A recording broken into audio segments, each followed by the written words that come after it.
This is KUGAN CASSIUS for iField TV, proudly sponsored by Everlast. Wherever you are in the world, welcome, Mr. Eddie Hearn. How are you, sir? I'm all right.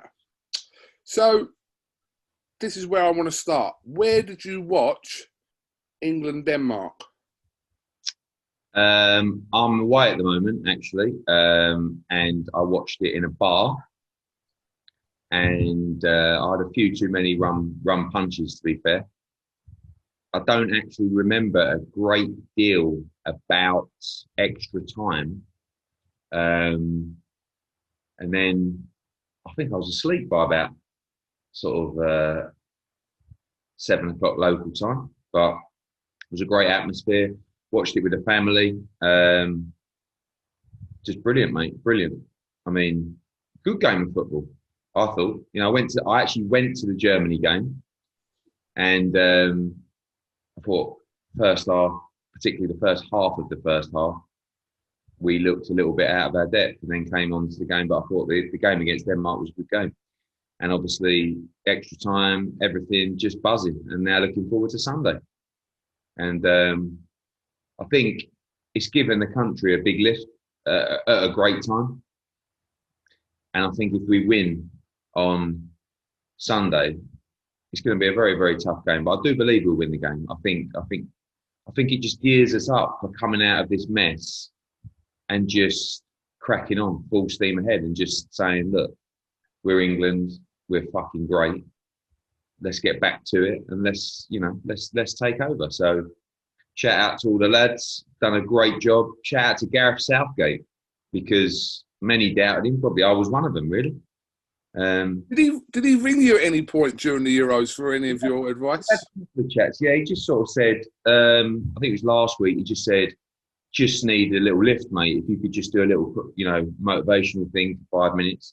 So obviously they got the lads on the Zoom, and I just rallied the troops, really. I mean, I don't think you can say that the win against Denmark was completely down to me, but being humble, I think you'd have to say that I played a role in it.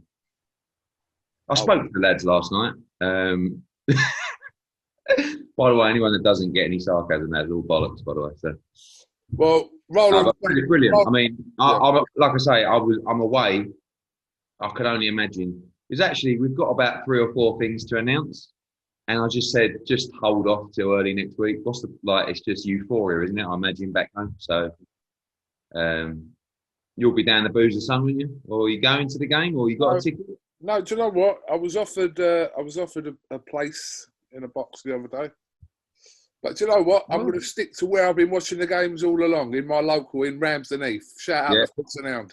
Looks lively down there, by the way. It's lively down there.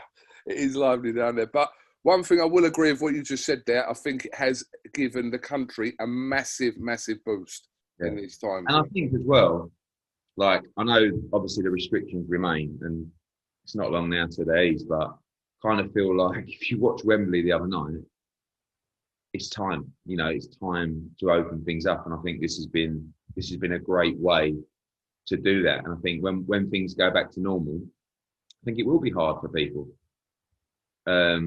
Financially, emotionally, mentally, it's a big change, just like it was to go into lockdown. I think to come out of lockdown, although it's a great thing, you're back to it. I think your mindset has to change, and I think this just gives you a little lift to say, right, come on, and win or lose on Sunday. I think they've done a great job, and I think they've done that already. But I think they've given the country a massive lift when we needed it most. But on Sunday, they've got a chance to become greats. I think we always talk, don't we, about in boxing about legacy and money and stuff like that. And football, although boxing is a sport that is driven by money, as all sports are at that top level, football is definitely a sport that is driven by money. And I think it's harder to create a legacy in football than it is in boxing. If that makes sense. Like if you go and unify the division, you're kind of like, you're etched in history forever. But in football, you might have a good season and you re-sign for another club, go to another league. You might be remembered as a great player.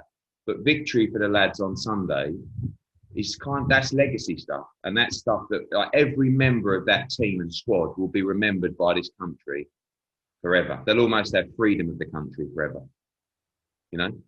And I think it's good to see people play with such pride and honour for their shirt, for their country, because I don't think you get that a lot anymore in the Premier League. You know, I'm not a massive football fan. Like, I love football, but I don't follow it like you follow football. But for me, and I guess I'm a casual in the respect of a football fan, I just get the feeling that it doesn't mean as much as it used to play for a specific club. Not to everybody, but in general. But here you get the feeling with this group that they love playing for England, they love the country, and they want to deliver for the fans. And I think we feel that as fans, you know. And I think, again, going into the game, I can't tell you I knew every player in the England team, which is quite unusual. You must have known most of them. You must have heard of most of them.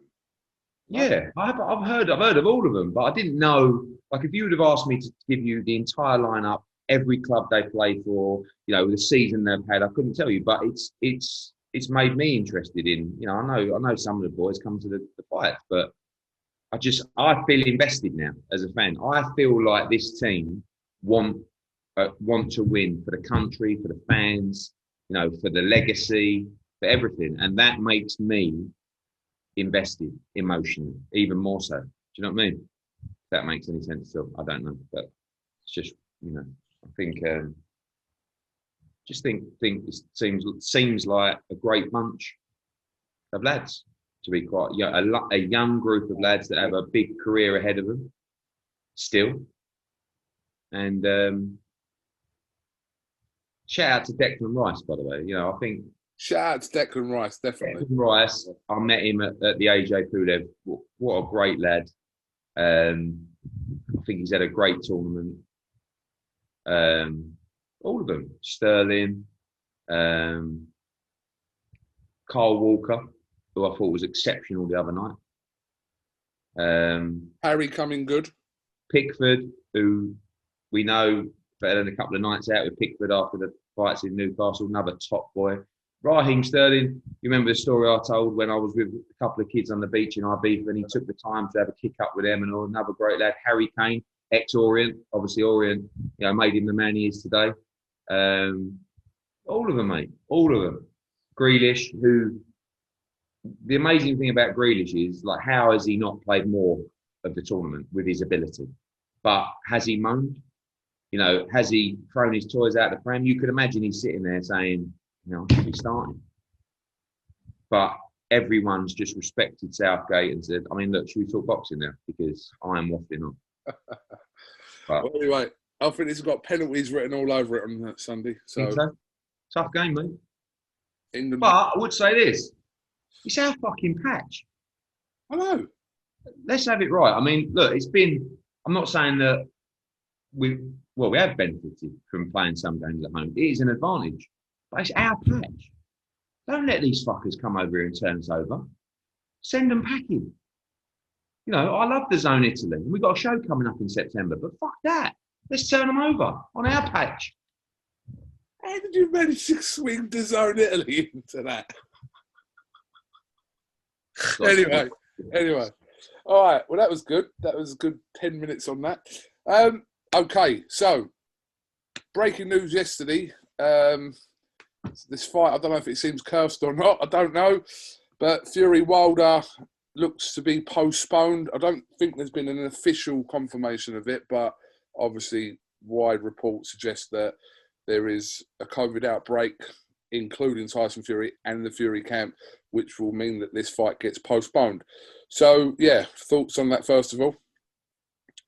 I mean, look, I don't know the ins and outs, the facts, what to believe. I told you the fight wouldn't happen. Whether it's COVID related, whether it's the fact they hadn't sold any tickets, whether it was the worry that the pay-per-view was going to flop, whether it was Fury's camp weren't going great. I have no idea. And I'm sure someone's got COVID and, you know, it's not an unusual occurrence. But I think when you look at you know, the manifest and the seating plan online, and you realise how few tickets they'd sold for the event, it does start stinking a little bit. But you know, I'm sure there's some truth to it, and you know, I just October's a bit weird. You know, it was just all a bit weird. You know, the fight might be delayed because there's someone in the camp's got COVID, and then an hour later, actually Fury's got COVID, and then an hour later, actually now it's off. No, Top Rank said no, it's not off at the moment. We'll keep you up to speed. Then about half an hour later, it was off. Who knows?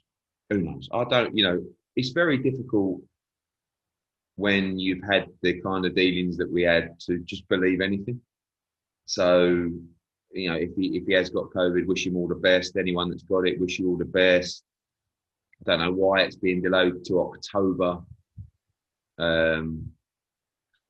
It will now be over a year and a half since they last fought in their last fight. Clearly, from the reaction of the fans and the ticket sales, no one wants to see the fight. So if there's a way to manoeuvre the undisputed fight, which I very much doubt it, then we'll see. The first question I got a lot of on social media last night. You know, with AJ fighting September the 25th, looks like an October fight. You know, it doesn't really matter. I mean, I guess the downside of them fighting on July 24th and AJ fighting on September 25th was there's a lot of waiting in the middle. So it is what it is. Couldn't really give a shit, to be honest with you. Just focused on what we're doing, focused on AJ. Said the fight wouldn't happen on July 24th. Whether you think that was luck by me saying that or whatever, but I don't believe anything that I hear from anything involved with that. So it is what it is. But with a potential delay, obviously this is just speculation of the date of October the 9th. This pretty much rules out any hope of anything to do with AJ Fury by the end of the year, doesn't it, surely? Yeah, but I think that was pretty much the case anyway. But yeah, by fighting September 25th, very difficult to do a fight in December. And a lot of our conversations now about the undisputed fight are end of February. So it probably helps with regards, you know, Fury might have wanted to do another fight in November, December, then the whole thing, you know, it's like never ending. So at least if this, I don't even know if it'll happen in October, to be honest with you. Who knows? But at least if this fight does happen and AJ beats Usyk successfully, then we've both fought around the same kind of time, and then, you know, we can try and make the undisputed. But as I've said to you, like, I don't trust anything that's said. So even the undisputed fight right now, yeah, we can't stress how much we've always wanted to do it. We're ready to make the deal at any time. But all the focus is on right now is the next fight for Anthony Joshua, being successful in that fight and moving forward with his career.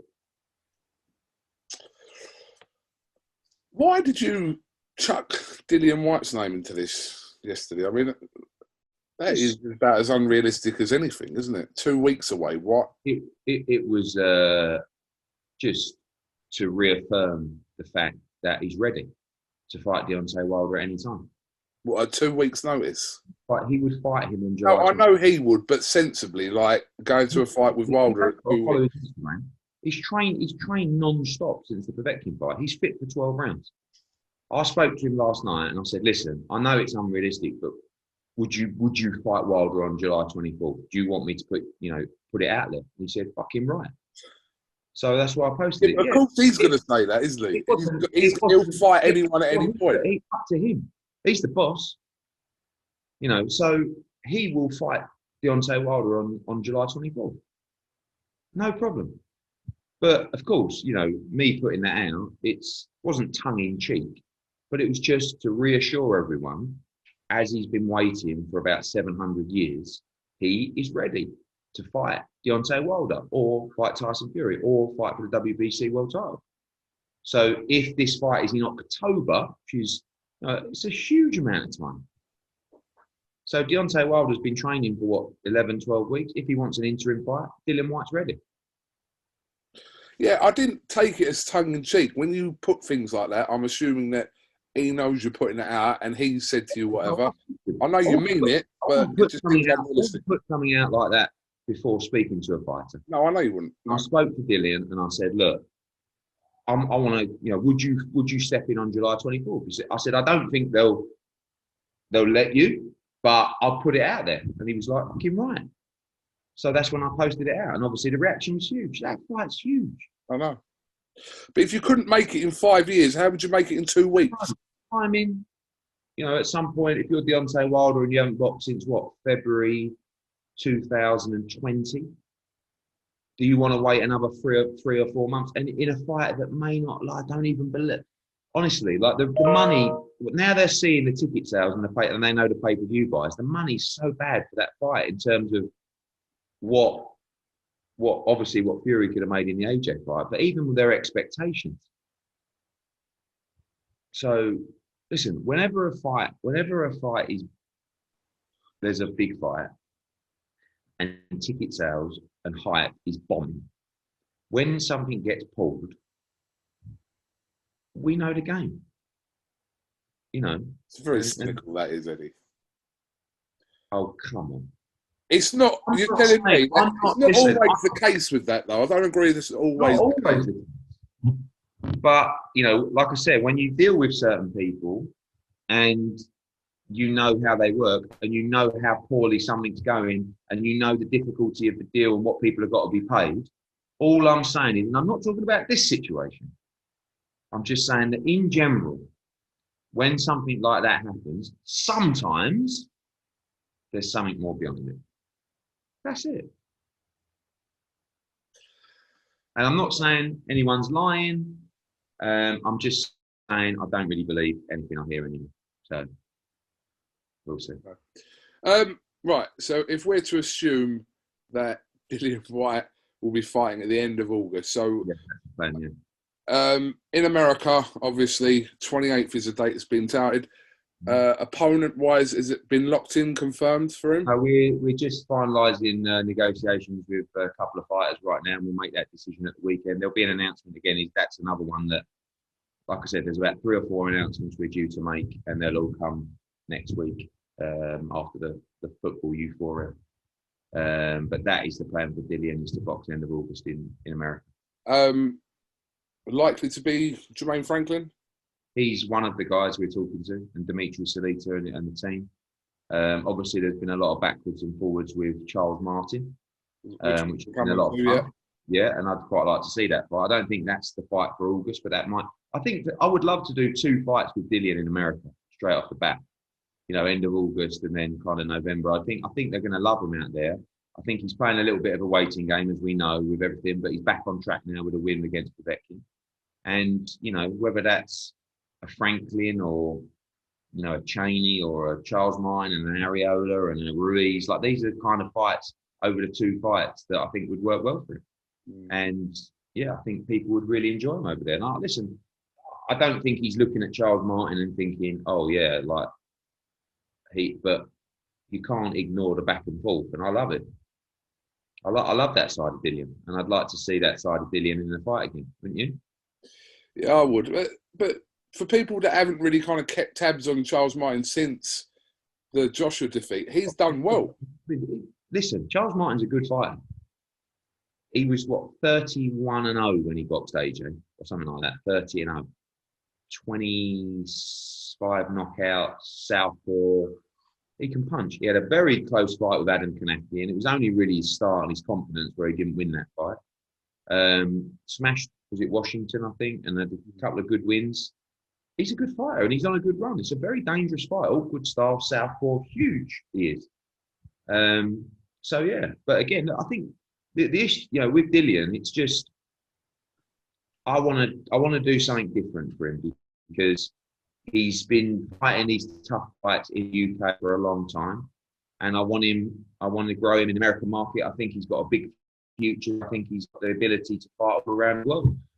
Possibly if it's in Macau or China against Zhang, if it's in Australia against Dempsey McKean or another Australian heavyweight out there. This is the beauty of what we're doing with the DAZN global product. So he's a guy that I think has global appeal. And just over this short period, I'd like to grow that exposure and profile for him. So this potential card on August 28th will feature some other Brits on there as well, will it? Yeah, at least 3 Brits on that card. Okay. Any names you can chuck at us now? No, when we announce it, you'll hear that. What side of America? West Coast. West side. All right, mate. Serious? Well, who does that? What? West side. Don't you remember that at school? Okay. We're still patiently waiting for confirmation of Joshua Usyk. What's going on? Just what I said earlier, really, about like, I think just with the euphoria of everything going on, the main thing is getting everything geared up to make sure that we can have full capacity at Spurs. And that's something that we're waiting on with the official confirmation from the government. I've said before, September 25th at Spurs, that's still the absolute front runner and intention. And as soon as we've got final confirmation that that capacity will be full, we've got 2 stadium shows to announce, ready to announce. Obviously, one is AJ and the other one is Warrington. September 4th. Yeah. So once we get everything out of the way this weekend with the football, we'll be good to announce those next week. Okay. So we could at some point next week after the football euphoria. Yeah. Hear those. Okay. You'll definitely be getting the Warrington announcement, I think, on Wednesday. Shout out to Leeds Council and everyone involved with that. So it's going to be amazing to be doing a huge show up there again. And then I believe you'll get the AJ announcement probably the end of next week. Okay. But I have said that before. I kind of feel like my word in that respect is not overly solid. So just to put it out there, I believe you'll get the AJ announcement at the end of the next week. But if you don't, then hold tight. Yeah. Okay. Fight camp quickly approaching. You've added a couple of fights to the shows. Since we last spoke. Well, you've added Wardley and Nick Webb. Oh yeah, great fight. Wardley against Webb. Shout out, by the way, to both of those. What happened was I won a purse bid for that fight, right? But then we did a deal with Nick Webb where he was going to fight in Newcastle. Then he was going to fight Alan Babbage, right? At fight camp. He agreed that deal. Unfortunately, we couldn't agree an opponent for Newcastle. So he didn't fight in Newcastle. And then obviously the board said, well, you won the purse bid, are you going to do this fight? So I never thought that Nick Webb and Scott Welch would jump in to that fight with Fabio Wardley. But basically, both of them turned around and went, yeah, fucking right, we'll have that fight. Fabio Wardley was going to fight an American on that card. And then I spoke to Dilly and his team and said, but Fabio would kind of like have to give up his English title and walk away from that fight because there has been a purse bid. And Fabio went, walking away from Nick Webb.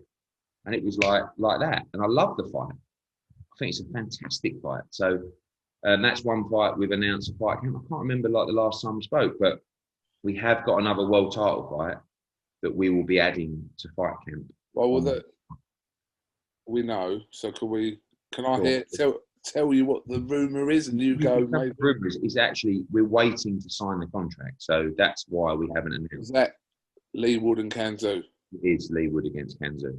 Okay. The WBA featherweight world title. So that fight is going to land on a packed July 31st card. Oh, on the opener. Yeah. Yes. I don't know how we're going to fit all those fights in because that is a banging card.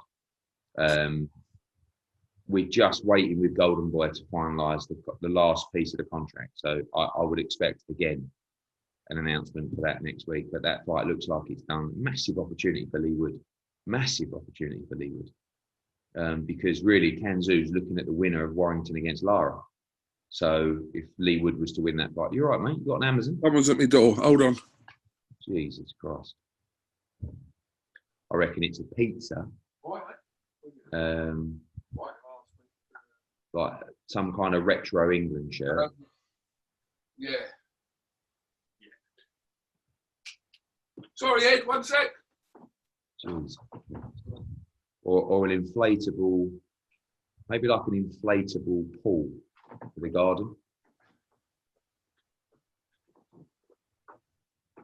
What else would KUGAN CASSIUS order? Something like Duke or something like that. What, mate? Sorry. The window cleaner. Oh, fan. Fight camp. Yeah, so we just talked about Kenzo. So, yeah, hopefully that fight can get over the line. Massive fight for Lee Wood. Very tough fight. I mean, Kenzo's been absolute machine. So, yeah, again, get everything out of the way. And I think hopefully we can announce that next week as well. I know you've spoken about this, but I do want to ask you about, because a lot of people are talking about it. I want to say a lot of people. When we always say a lot of people, it's like the boxing bubble that we live in on social media, about ticket pricing for fight camp, not widely accessible to everyone. So I just wanted you to talk to me through that. To be like, I've always been honest with you on it. It's not supposed to be accessible to everybody. There's 200 tickets in my garden, right? It is. Trust me when I say this is an experience of a lifetime for a fight fan. Like, it's not. When people say, "Oh, you're stopping people from having the opportunity to go," it's like, no, I'm fucking not. There's 200 tickets. I don't want 40,000 people in my garden. There's 200 people, and the entire production team, presentation team, fight teams, you're in with everybody. You've been there. You know what it's like. It's not like you're in one stand and so you're around everybody. You know, whether it's Maya Jama, Laura Woods, Bellew, probably, I don't know, another superstar coming over will announce soon, fight camp. It's a once in a lifetime. You know, you're going to walk in, there's entertainment, there's champagne, there's cocktails, there's beers, there's free food. You're sitting right on top of the ring. There's 200 tickets. Week 1, we've got about, I don't know, 15 tickets left. Week 2, virtually, you know, probably, I don't know, 30 tickets left already. Week 3, 40 tickets. Like, we could have made it $1,000, $2,000. It doesn't matter. This is just a unique opportunity. And to put everything in place, by the way, and you know the cost of everything, but you'll see the hospitality that's in place when you go to this thing. This is another level ticket. This is not sitting in the stands at Wembley in the top tier watching the fights.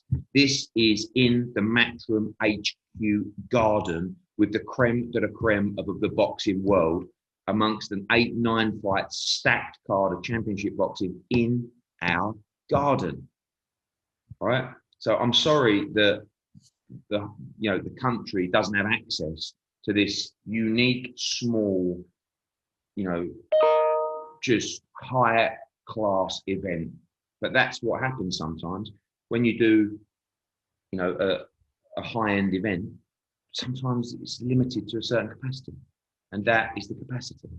And someone else said to me that day, I mean, I know you could have made it $5,000 and sold every ticket, but still. So, oh, actually, so you think it's cheap? No, but what about the fans? This isn't one for it's just not for the fans. This crowd event, it's not. It's like a hospitality event, and it is expensive. But I'll tell you something now, everybody that walks out of there who's paid their money will go, that was the fucking absolute bollocks and a night I will never, ever forget. So, I would love to have 40,000 people in the garden and charge 40 or 60 quid a ticket. We can't do it. We've got 200 tickets. So this is one to watch on the zone. If you're lucky enough to get a ticket, and I appreciate not everybody can afford it, and I appreciate it's not one for everybody. But 200 was the amount of people we were allowed into the venue, and that is, we will be creating a high-end experience that you will never forget. And like I said, anybody that comes and walks out of there and doesn't think they've experienced just the most tremendous night that they'll never forget, come see me. Can you just confirm the £50 booking fee doesn't go in your back pocket? Absolutely, thank you. All right. Well, look. Yes, it is. We are fully take on board what you're saying. And at 200 tickets, you were there last year. You know how special it is. Yeah, it is. And I'm assuming this one's going to be more over the top. It will. It will be well over the top. I mean, the fights are much better. The card's much deeper. there's entertainment, but everything's going to be another level. So, you know, like I said.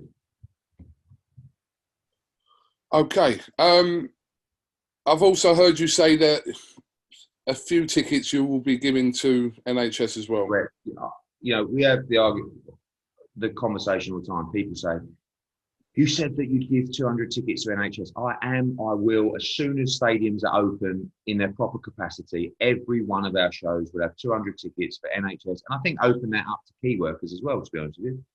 You know, I mean, NHS has done an amazing job, but there's also other people that have done amazing jobs during this time.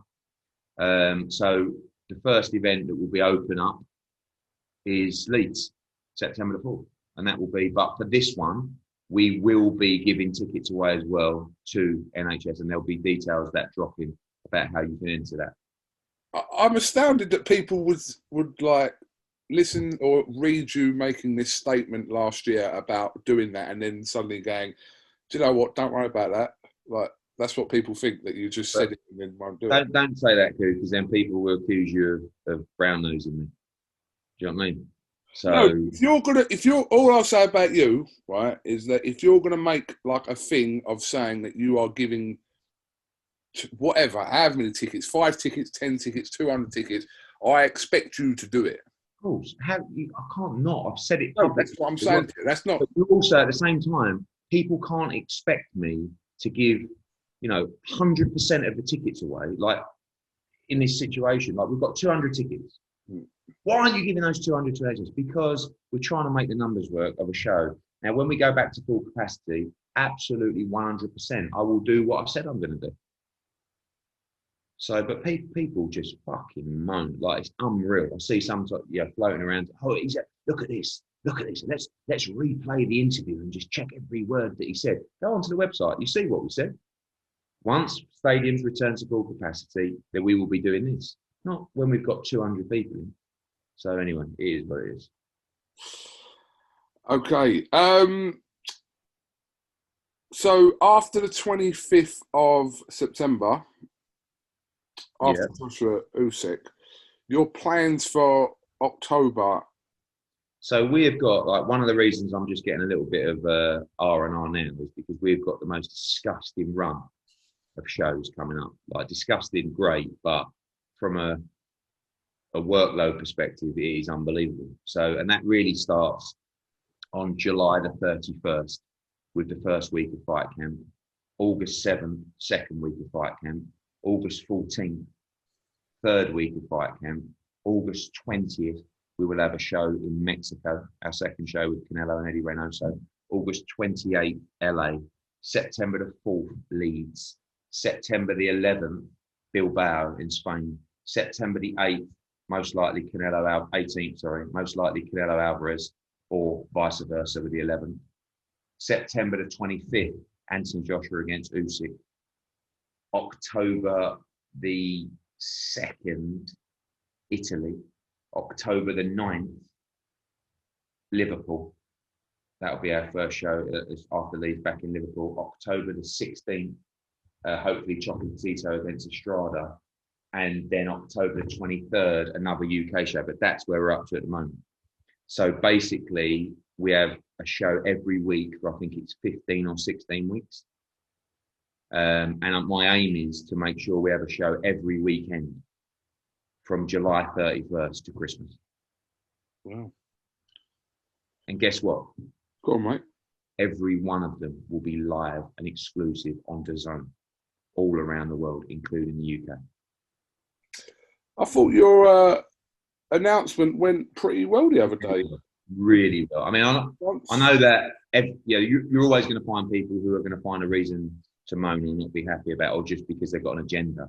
But let's just have it right, yeah? And this isn't a pop at any other platform and their talent team, because everyone's got some really good people. But let's just look at Maya Jama, Laura Woods, Mike Costello, Andy Lee, Tony Bellew, Chris Lloyd, Darren Barker. Show me a better talent team anywhere in UK boxing. Oh, wait. Not being funny, it's on another fucking level.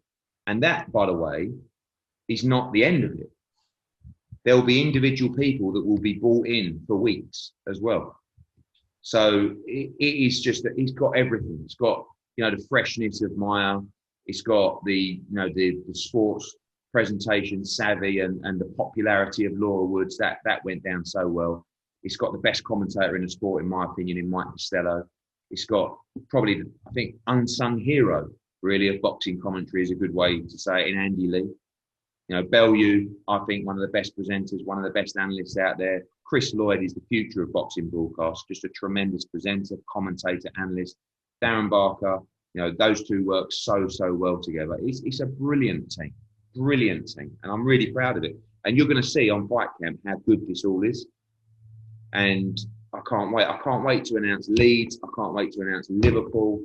I can't wait to announce, obviously, the show in LA. We've got a huge show coming in November, December. It's going to be unbelievable.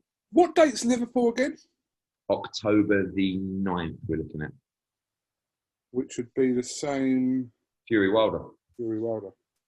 Okay. Chisora and Hay have parted ways. What did you say? Yeah, I saw that. Probably not.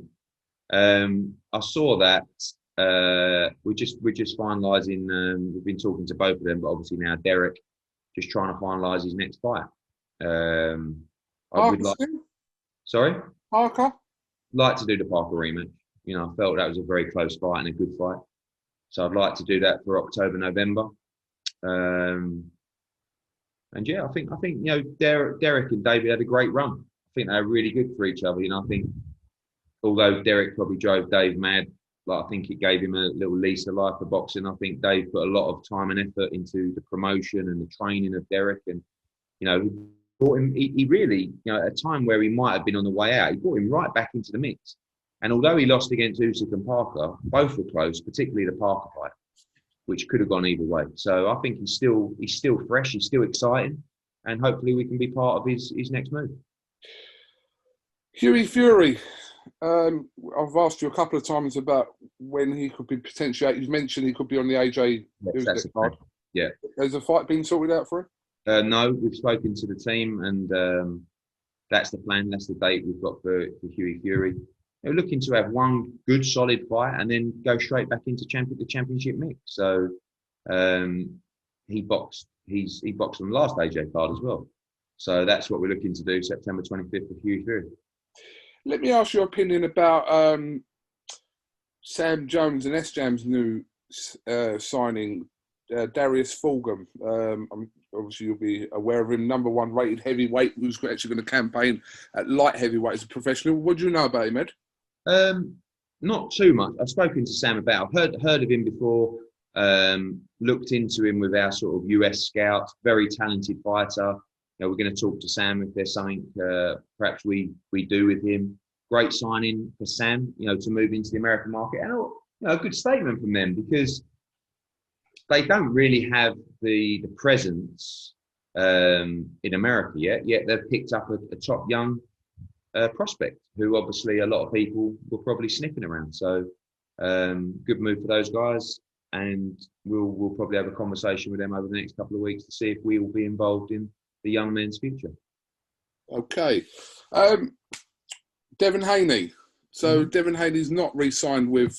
Yeah, this was a bit of a Chinese whispers, really. So I did an interview and I said, you know, they said, oh, you know, Devin Haney's his own Matchroom deal is up. You guys are talking. What's the stats? I said, yeah, look, we're moving forward with Matchroom and Devin Haney Promotions. That's agreed. I said, right now, we haven't committed to DAZN in that respect, because I don't want to give anyone the excuse to not fight Devin Haney. But he will re-sign with DAZN, and he wants to re-sign with DAZN. And, you know, it's like, oh, wow, Devin's not re-signing with DAZN. It's just at the moment, at this specific moment in his career, I don't want, you know, I don't know, Leonard Ellaby or Bob Arum saying, well, Haney's on DAZN, and, you know, no. He's there. Like, if Tank wants to fight Devin Haney next, we're in. If Teofimo wants to fight Devin if it has to be on ESPN, we're in. Do you know what I mean? But that's like, Devin's got a wonderful relationship with DAZN. They've really looked after him. He's committed to the platform. But before we make our next official move, I just don't want to give anyone the excuse as to why we can't make a mega fight for Devin Haney.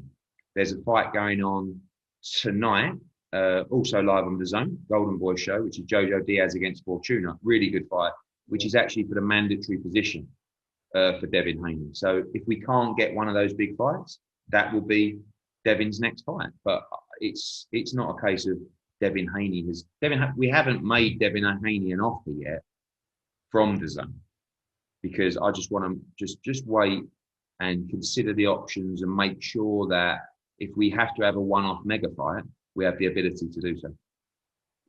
Okay. What is the situation regarding Gennady Golovkin, to your understanding? Have you spoken to him or his team? So he's due to fight Murata in December, but also would like to fight in September. So there's conversations going on about opponents and dates and timings for him. That Japan fight, unification, is one that, he really wants, not just from a fight perspective, but also from an experience perspective.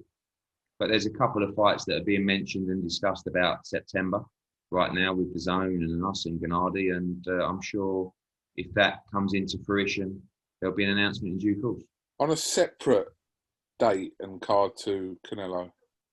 Yeah. I mean, I don't look with Canelo. The single goal is to fight Caleb Plant for the undisputed, and whether that's on the Zone, whether that's on Fox, but we are also getting to the point where we need to pull the trigger for a September fight. So we've made an offer to Caleb Plant. I'm talking to Louis de Cubas, and the conversations Al Heyman and Eddie Reynoso, but at some point we've either got to move forward with that fight or fight someone else. And I think if we're going to fight someone else, he would like to face a champion. I think he may want to move up to 175 for that singular fight, whether that's Bivol or Beterbiev. The Gennady Golovkin fight is always a mega fight between those two. It won't be forever, but it still is. Will that happen in September? I would never rule it out completely, but the focus of Canelo is still to be undisputed, but also Canelo is in a great position where he has the ability to do what he wants to do, but has been doing it consistently and very effectively over the last year. So he's the most active fighter right now, pretty much, championship fighter during the pandemic, and he's the pound for pound number one. So I think that by the end of this weekend, really, we need to start making our moves and deciding who the foe is for September. What is actually, say a delay, but what is that situation regarding Caleb Plant? What are you actually waiting for from them? We're waiting to reach a deal. We're waiting for probably both fighters to say, we would like to move forward. Like I said, we've made an offer to them. I'm discussing that with Louis de Cubas. There'll be another offer from Fox to do that fight, I'm sure. But we are, the clock's ticking. So we either run out of time and we focus on that fight maybe for December, or we find a deal that everyone's happy with and move forward for that fight for September. But time is running out. So, that's obviously something that's going to be moved forward very quickly over the next few days. But we're also keeping our options open and making sure we've got options and opportunities in place should that not happen. Mikey Garcia and Regis Prograis. Great fight, yeah. Yeah. I love the fight. Talking to DAZN about that fight. Got meetings in America about that fight next week. I'd like to do it. I'd like to try and find a way to do it. One of the best fights in boxing, I think. One of the best fights at 140 pounds. Obviously, the titles are locked up, but still, I think that's a fight you saw from the response, when the news dropped. I'd love to try and see if we can find a way to get it done. Okay. I think I'm good. Thank you, mate. You are good. So you're not around for a while then? Yeah, I'll be back. Like I said, little mixture of a little bit of rest this week and then back to the grind next week and floating around. So yeah, we'll bump into each other, mate. And yeah, 31st. It all starts, mate. The new era. the new production, and Hello? Hold on. Lost you there, Edward. Hello? Yeah, you back? Yeah, go on. Yeah.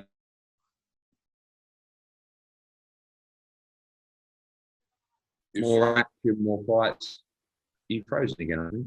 No, you froze again, but I didn't know whether you were fucking about like last time, so I was going, yeah, good one, Ed. No, I'm not. I don't know what you got of that, but new talent, new team, better nights, better fights, more action, more value for money. No getting shouted at for pay-per-views. And can't wait, mate. July 31st, it all kicks off. If you haven't downloaded the Zone yet, do it. Get it done. So after next weekend, from the 19th, we kind of are getting back to normal in life to a certain degree. Absolutely. Which obviously... I mean, that's what we're kind of officially waiting on. That's one thing about the AJ fight. But we believe we will be able to get 17, 18, 20,000 into Headingley, 60,000 into Spurs. Why bloody not? Have you booked the O2 for this year? We have it held, yeah. Interesting. Very interesting. Okay, have you got anything else you'd like to add? No, just come on, England. He's coming home. One to go. Fucking scenes, mate. Scenes if we win the Euros. Mate, come on. Give us a little bit. You know, go on. Come on. No, Ed, come on. Come on. This is the last opportunity people will listen to this and want them geared up for Sunday. Not like, you know. It's been a tough 18 months for this country. But one thing we have always been, is resilient, and brave, and ambitious, and happy, and glorious, just like our Queen. But the other thing we haven't always been is victorious. But so far, this group of young men have given us a journey at a time when we needed it most. They've lifted the spirits and the heart of our great nation. And on Sunday night, our men, our team, led by our man, our leader, Gareth Southgate, will go forward against the mighty Italy to create history, to create a legacy for this country that will never be forgotten. We have our problems in this country. We're not perfect, but generally, we're fucking good people. We love a beer, we love our football, but we should love each other more than we do. But this great game, this tournament is bringing us together. So hug one another, love one another, but most of all, have fun with one another and celebrate Sunday night like it should be celebrated. Win, lose or draw, proud of this team. But we ain't about losing or drawing, not on our home patch at Wembley. We go there on Sunday, the former home of the Twin Towers, and we put this tournament to bed. We take it by the scruff of the neck. We believe in ourselves. We realise how good we are, how good this young team are. And people look at Italy and say, well, it's the Italians, the skill, it's unbelievable. I don't give a fuck. We're England, mate, and we're playing at Wembley. We've got pace, we've got skill, we've got heart, we've got strength, we've got belief. What more do we need? You know when you stick it on the Italians, they don't like it. Their bum goes. Their heart is questionable, right? They may have longer names that end with Ini and things like that, right? And they do a lovely pizza. But I'll tell you something now, it don't matter because I'm telling you, if we put it on them, if we believe, we will win this game, right? So big respect for the lads, big respect for this country. We are England, mate. We are England. And like I said, at times we do balls it up. But we are a great country. We are a great nation. Everyone get behind the team and let's have a great night. Be safe, be sensible, look after yourself, but celebrate this great moment and get ready for us to return to normality. It ain't going to be easy, but getting to the finals weren't easy. So this team has motivated this nation to get ready for the reset, but we have to go out and do our thing. Follow your dreams. To the whole England team, this is your chance to create legacy. You are only ever limited by your own imagination. Who would have thought we're one game away from winning the Euros? Let's fucking do it. Let's do it. Come on, England! It's coming. Edward, thank you very much for your time. No worries. Yourself Cheers, a- everyone. Have a good one. Look after yourselves. Take care. We'll speak to you next week.